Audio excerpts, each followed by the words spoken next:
And now Ross Feingold is joining us from Taipei. He's the former Asia chairperson of Republicans Abroad. Welcome to TRT World. Ross, how will Thursday's vote go? Will we be in the same position this time tomorrow or not? It's very possible, though there's been a lot of talk that after Wednesday's events, there was more concessions by speaker candidate, for lack of a better description, Kevin McCarthy. So the most likely scenarios are that he makes enough concessions on these procedural items that the 20 holdouts are seeking significant reform. He drops out, or the quorum requirement is adjusted, where some people, probably a good portion of this rebel group, they vote present or they don't show up at all. That will lower the quorum requirement and still allow him to get elected as the speaker. But ultimately, however this works out, whether it's McCarthy or someone else, at the end of this exercise, however painful it might be for the Republicans in the House, there will be a Republican speaker, and it will be a conservative. It might not be as conservative as some of these 20 holdouts want, but again, there will be a Republican, it will be a conservative speaker.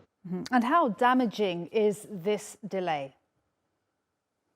Well, the Democrats, as your report indicated, they're having a lot of fun. They're all over television saying that it shows the Republicans can't govern. If one were to watch or read American media that leans towards the liberals, towards the Democrats, they'll make it sound like there's a lot of chaos. They'll use words like legislative terrorists and describe it in a very dramatic way. I mean, frankly, once this is resolved, and it will be resolved within the coming days, I think the public, whether they're Democrats or Republicans, are going to move on. Look, if it's Democrats, you don't like the Republicans anyway. The Republicans will unite around legislative issues that are important to them, that, again, a Republican majority is going to pursue no matter who the speaker is. And could there be an alternative? Steve Scalise was mentioned there by my colleague.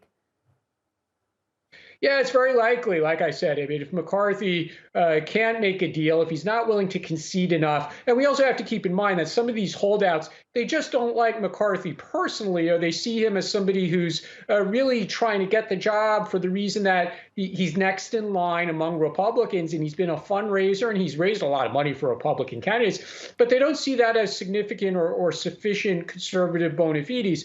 So if it's not him, again, it could be Steve Scalise, who's also would be next in line among House Republicans, but ultimately it's going to be somebody whose politics are quite conservative. So last question, of course, Ross, how and when does this end?